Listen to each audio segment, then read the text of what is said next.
So, yun nga, the following year, siya na ang, nung tumanggi ako, umiyak siya.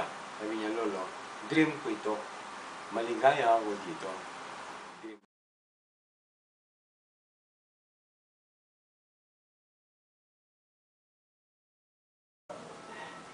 Hi, ako po si Sid, bunsong kapatid po ni Alea.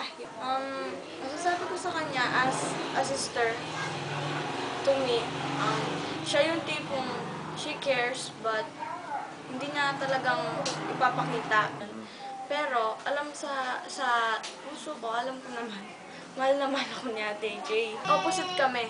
Opposite. Kasi siya medyo kikay ako. Hindi ako medyo kikay ganun. Kasi tawag niya nga po sa akin, underground. Meron akong, kunyari sa school po, nag-a-advise po siya sa akin kasi po syempre hindi na po siya nag-aaral. Ganun, dito lang po siya sa bahay.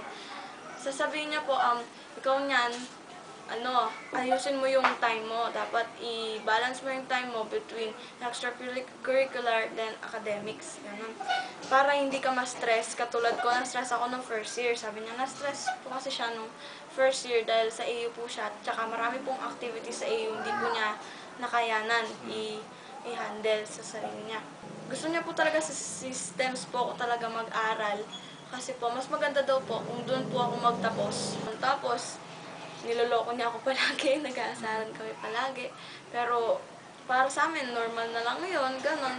Tapos naman po, ako rin po yung parang dinadamay niya pag gusto niyang tumakas, ganun. Isasama niya po ako kila Ate Kim. Diyan lang po sila nakatira si Kim sa kabilang street. So, utusan po kami nun ni Lola. Then, isisitan po ako ni ate ko, sabi niya, punta muna tayo kay ate Kim, huwag ka maingay. Gagawin po siya sa akin. Tapos yun po, pupunta po kami nun, magkikwentuhan po sila nun ng natagalan po. Tapos, nung pagka-uwi po namin dito, nakaabang na po si Lolo Dad, meron ng daladalang stick. I think kung buhay pa po si Ate J ngayon, kung kasama po namin siya, and magaling po siya, siguro po, nanonood po sila ngayon ng Eclipse with her friends. Pag po may pera sila, ganon. Then, nagmamall, banding-banding, ganun. Yung mga good points po, siguro po yung tinuruan niya po ako maging confident and sabi na po sa akin, believe in yourself, kahit ano ka pa man, hindi ka dapat yung nilalait-lait, tsaka huwag ka man lalait kasi. Pero dapat po, hindi po yung sobrang taas po ng pagkabilib mo sa sarili mo, yung tamang-tama lang po para hindi ka po mahiya sa mga taong humarap, katulad ng mag-speech sa harap ng mga maraming tao in public kasi po, ako po talaga, shy type person po. Pero siya po yung nagturo sa akin na be confident and wala naman dapat ikahiya. Magkapatid tayo kaya dapat maganda tayong pareho, sabi niya po sa akin. Message ko po sa kanya, kahit kung nasan ka man ngayon, alam ko, kahit katabi kita ngayon, okay lang. And I love you so much. Yun po. Pagdating ko ron, nakahiga siya sa ospital. Ang sabi ko, Jay, dito na si Lolo. Pumatak ang luha niya, ang sabi niya, Lolo, bakit katagal kong gumaling? Sabi ko, pinunas ko yung luha niya. Ganun talaga akong, sabi ng doktor, you're on the way to recovery. Oo nga, sabi niya. Kaya lang, bakit ang mata ko ang tagal gumaling? Sabi ng doktor ka ako, matagal talaga yan, di ba? Oo, parang naiinip ako, sabi niya. Well, kung naiinip ka ako, ibibigay ko sa yung left eye ko. I was serious when I told her na ibibigay ko sa yung left eye ko. Ang sagot niya, ay, Lolo, aanin ko yan. Ang lalabo na ng mata mo. Hintayin ko na lang yung mata ko. Medyo sumama na naman ang boses ko, naiiyak na naman ako. Oh, sabi niya, Lolo, barado na naman ang ilong. Alam ko, umiyak ka na naman dyan. Lumabas ka na nga. Those were the last moments na nagkausap kami ng personal. 4 days before she died. Then after that, sabi niya, Lolo, malambot na salita, malumanay. Sabi niya, pagod ako, gusto kong matulog, gusto kong magpahinga. Si Lola muna kausapin mo. Those were the last words na sinabi niya sa akin. Ang sabi ko sa kanya, remember, sige na, remember, pag nahihirapan ka, you call on Jesus, patulong ka sa Kanya, at hindi Kanya pababayaan. Sabi niya, opo, Lolo. And then, in the evening of that, hindi na naman ako makatulog. Hanggang sabi ko, Lord, bahala ka na po sa apo ko. In your hands ka ako, pinagkakatiwala ko ang kanyang kapalaran. So, naidlip na naman ako. And then, 12:27, nag-ring yung landline na telephone, kinabahan na ako. Lalo na nung sinagot ko yung phone at sabi kong hello. Ang sumagot yung sister ko sa Lumen. Ang sabi niya, Kuya, nasa harap ako ng gate ng bahay mo. So that delivers a message na merong nangyari sa aking apo. At alam ko na she started her journey going towards the kingdom of the Lord. So paglabas ko, sabi ko, wala akong alam ni tanong kung hindi bakit nagpagabi ka. Ang sinagot niya, umalis na si AJ, wala na. And then nga, hinintay namin ang kanyang pagdating hanggang sa umaga. She was fetched by Budoy from Manila hanggang sa dalhin siya sa funeral parlor. And then, mga 8:30, pumunta ako sa funeral parlor. Nakita ko siya ron, nakabalot ng kumot. Ninahap siya, sabi ko, mahal kita nang. I stayed for a few minutes. Sabi ko, uwi muna ako, babalikan ko na lang siya.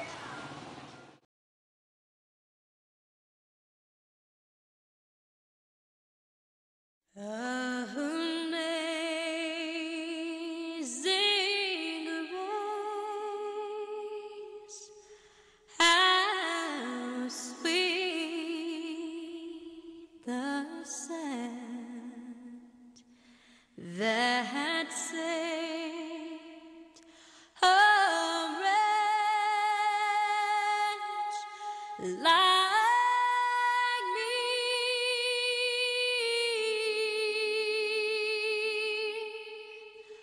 I once was lost, but now I'm found. Was blind, but now I see. 'Twas grace that taught my heart to feel, and grace my fears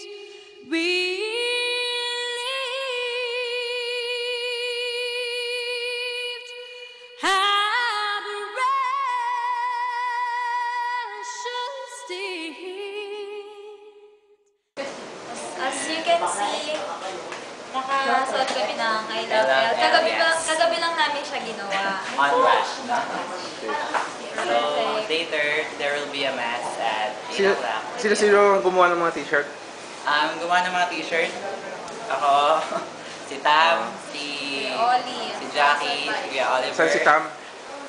Saan sila? Okay. Pakitaas mo nga kamay mga involved sa... Anil, saka si Okay. Jackie. Okay. So, puyat-puyat talaga. Saka yung isa wala dito. Kahit, Si Oli. kahit di siya ganun kaganda, okay lang. Danny, may mess pa oh. Hindi siya perfect, pero maganda. Okay. Oh, Mess. heart. Mess yan. Wow. Okay, That's a galing. rush. Totoong mess heart mo. Okay, so anong plano natin ngayon? Yun, tapos pagkatapos ng mass, diretso na dun sa Eternal. Retiro. Oo. Maglalakad tayo from Eternal here peace. hanggang dun. Sa So, Retiro. walk. Okay. Kumusta kayo? Nakatulog kayo ngayon? Ako 30 minutes. Wow, galing. Ang haba naman nun. Ang haba naman nun, 30 minutes. 30 minutes lang yung tulog ko pero strong pa rin. So that's mamaya. Okay. Dito na kayo nagstay, ano? Okay, sige, sige. Thank you. Ay, walang palit-palit. Ganyan talaga. Oh, yun ang damit mo. Kapon ba yan, ha? Walang ligo. Para lang sa kanya yan. Lambong-lambong. Madala lang. Okay. Classmates. Say hi to everyone. Say hi to the world. Hello, world. Okay. Good morning, Philippines. Good morning, Don't world. stop, make it pop, DJ blow my speakers up tonight. I'ma fight till we see the sunlight. Tick tock on the clock, but the party don't stop. No. Don't stop, make it pop, DJ blow my speakers up tonight. I'ma fight till we see the sunlight. Tick tock on the clock, but the party don't stop. No. Ain't got a care in the world, but got plenty of beer. Ain't got no money in my pocket, but I'm already here. And now the dudes are lining up, cause they hear we got swagger. But we kick them to the curb unless they look like Mick Jagger. I'm talking about everybody getting crunk, crunk. Boys try to touch my junk, junk. Gonna smack him if he getting too drunk, drunk. Nah, nah, we go until they kick us out, out. Or the police shut us down, down. Police shut us down, down. Po, shut us down. Don't stop, make it pop, DJ blow my speakers up tonight. I'ma fight till we see the sunlight. Tick tock on the clock, but the party don't stop. No. Don't stop, make it pop, DJ blow my speakers up tonight. I'ma fight till we see the sunlight. Tick tock on the clock, but the party don't stop. No. You build me up, you break me down. My heart it pounds, yeah, you got me. With my hands up, you got me now. You got that sound, yeah, you got me. You build me up, you break me down. My heart it pounds, yeah, you got me. With my hands up, put your hands up, put your hands up. Now the party don't start till I walk in. Don't stop, make it pop, DJ blow my speakers up tonight. I'ma fight till we see the sunlight. Tick tock on the clock, but the party don't stop. No.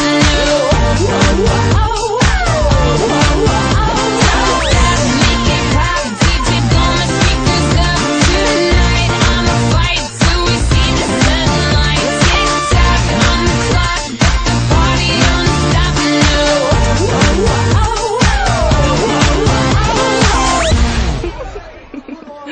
A ver, amigo, ¿qué pasó, amigo de la gorrita? Puro bueno de este lado. Siya, tita, ano po No, ano no? Pag tayo, no? Tita, Hmm. si Ate G, pag pinapauwi ng 5-6 umuwi, pag pinapauwi ng 6-7 umuwi. Bakit? Tapos nung Pauwi ako 5 o'clock tapos yung dismissal namin 6:30. Galing Ganyan. lang. Yung nung party nila Tita Isel, hanggang ano oras kasi yung te? 6:30 na natapos yung party namin. Para to saan? Ano, 6 yung? Mm. Yung hanggang 8? Yung sinasabi niyo hanggang 8? Ano hanggang 8? Yung party. Yung hanggang 8? Nung ano ka pa? Nung second year ka pa? Kay Narvi. Siyempre, ang layo-layo ng bahay nila. Nas nilakad lang namin. Oh, so anong oras ka nakauwi? 9. Dapat anong oras ka uwi? Ayos. Style may tita Yay. Basta. Tita Yay nun, curfew niya, 2 o'clock. Pag No. mag-disco. Morning. Uy! 2 a.m. Uy! Disco! Mag-disco, yeah. Yeah, disco! Ew! Gata niya, alas 3. Disco din doon, yung start 6, tapos pinapauwi ako, ay 7, yung start, tapos 8, pinapauwi daw ako. Umuwi tuloy ako 10. Kahit hanggang 12 yun. Buti nga wala sa lola dadlan. Kasi lola lang. Ang habi na lola. Loko ako, tanga chuya, lolo mo. Kasi Mga gardemet ka. ano. Nakabong din na kay lolo. Sabi na lolo, nasampal ka ngayon. Hindi pa yun. Ay, hindi pa niya kinakaon yung mga damit mo nun. Kailan niya kinaon yung mga damit mo? Kasi umuwi ako ng late araw-araw. Kailan ka nasampal? Hindi na. Hindi, pero wala pa yun. Paano, anong nauna? Nasampal ka, yung nakahon yung mga damit mo? Nasampal, tapos kinabukasan kinakaon niya yung damit ko.